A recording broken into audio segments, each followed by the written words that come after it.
Na hora que o time saiu de campo, vai as fortes pra cima do Galo, hein? De olho no jogo. Haja ladeira para chegar ao Horto. Com filho no colo, então... Vale a pena pelo Galo. Em dia de jogo, às 11, o tropeirão é o café da manhã. Sai de casa cedo por causa do jogo, né? Aí tem que... o meu tropeirão aqui. E entre uma garfada e outra, o torcedor quase perde a cabeçada de Fred no início do jogo. A Aranha vai bem. Era a partida número 50 de Fred pelo Galo e ele queria o gol de todo jeito. Neste lance, o artilheiro raspa a cabeça na bola. O sol da manhã é forte para os jogadores e para os repórteres que fazem cabaninhas improvisadas para conseguirem trabalhar. E assim, eles registraram este contra-ataque do Atlético. Casares pega o rebote, vê Marcos Rocha e inverte o jogo na direita. O lateral toca rápido para Robinho, que completa para a rede.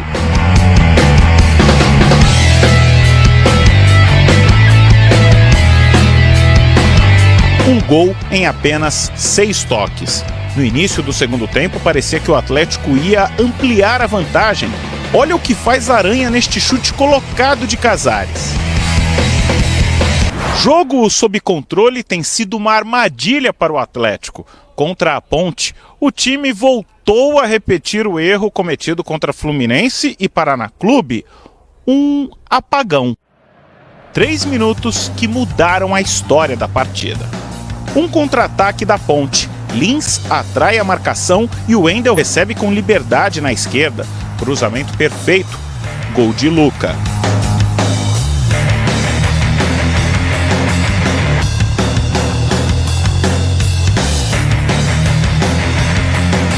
Dois minutos depois, o Atlético assiste a virada da Macaca nesta linda jogada, daquelas de videogame. O segundo de Luca.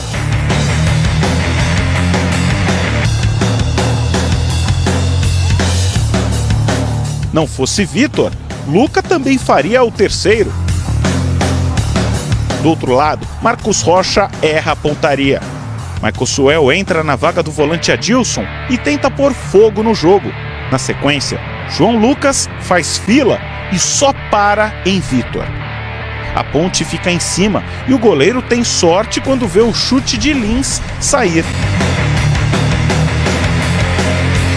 A Macaca joga com frieza dentro do caldeirão.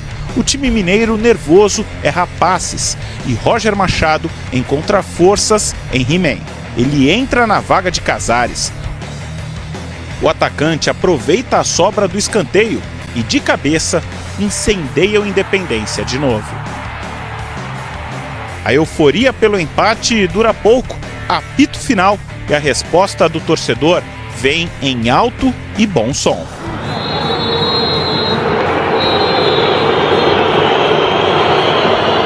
Péssimo resultado.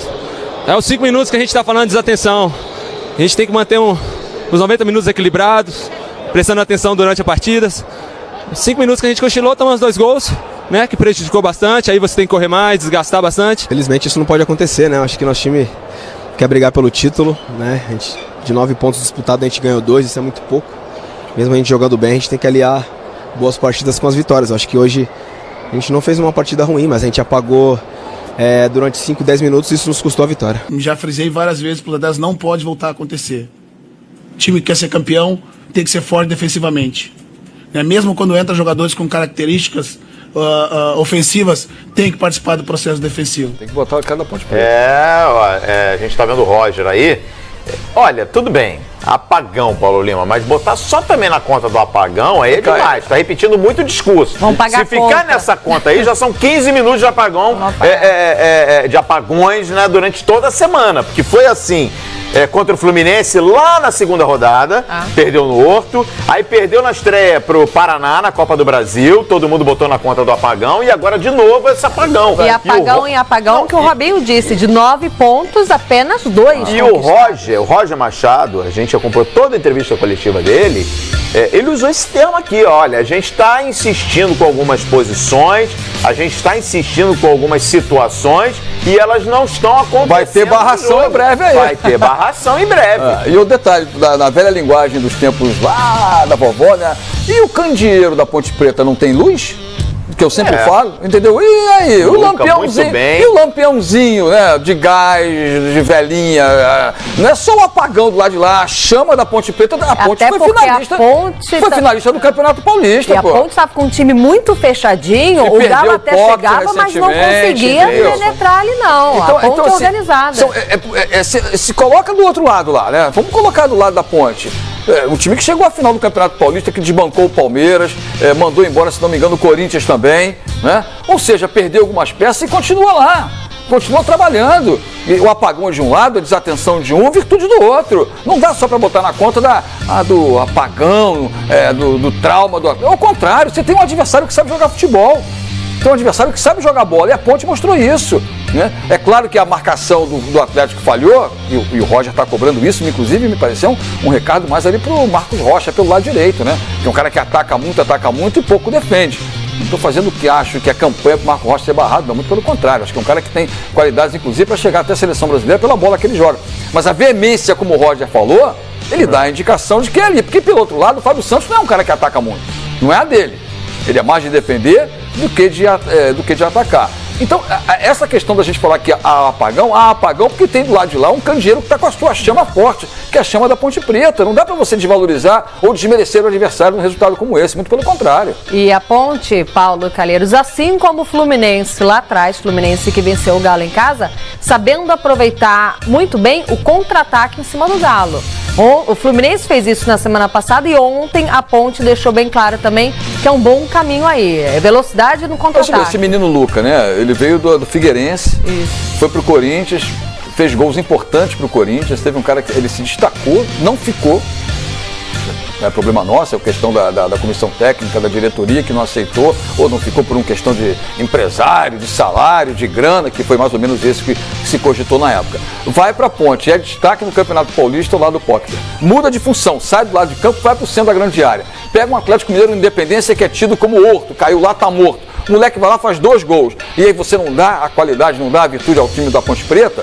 Menos, né, galera? Menos. Tem gente do outro lado que sabe jogar. Com certeza. Tem gente do outro lado que sabe jogar futebol também. Ontem tivemos o quê? Tivemos 2 times em campo com qualidade.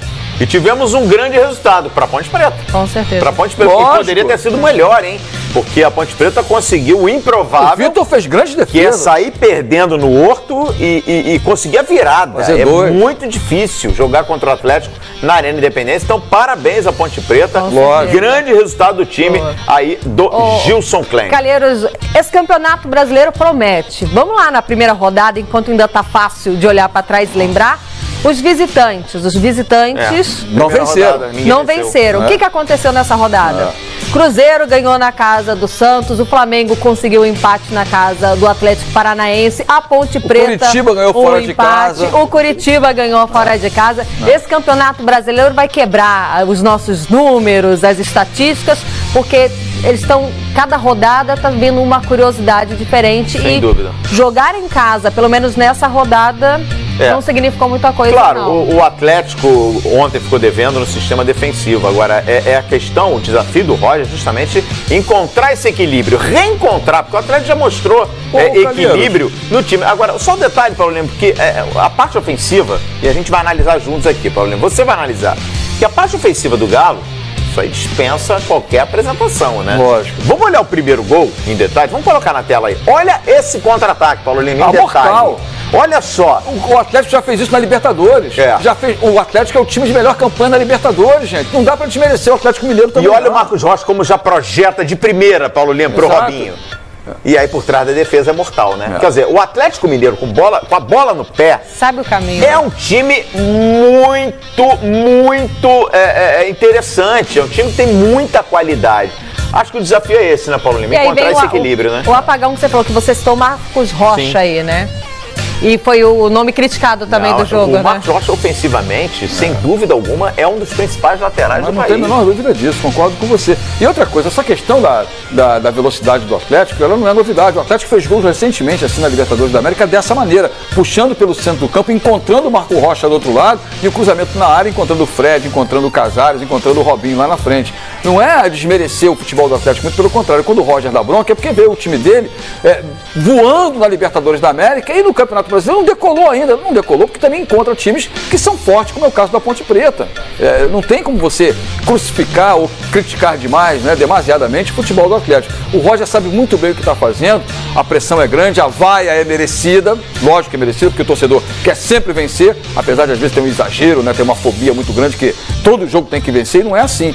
Até porque tem equilíbrio, tem um adversário forte do outro lado, e às vezes o time também naquele dia não está com a inspiração toda, como foi o caso do Atlético. Fez um gol com o He-Man, que saiu do banco de reservas e vem sendo opção de ataque ao lado do Fred. Desacreditado em algumas temporadas, não ficou no Atlético, foi pro Figueirense, voltou, e agora é um 12º, um 13º jogador do Roger. Paulo Lima, seu destaque desse final de semana? Olha, eu acho que eu destacaria o Vasco, pela reviravolta que deu. Eu acho que o Vasco foi uma reviravolta boa. Eu acho que a presença do Nenê traz um pouco de qualidade para o time do Vasco.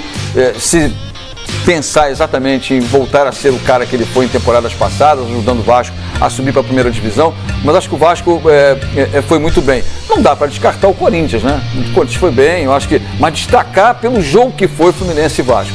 E a abertura do programa que eu falei, né? Não é uma notícia confirmada, não é uma notícia que veio pelos bastidores, é uma notícia que vem da imprensa turca, o Besiktas querendo levar o Dudu do futebol brasileiro, querendo levar o Dudu do Palmeiras. Vamos aguardar. É mais um nome que o mercado está aberto, né? De olho no jogo.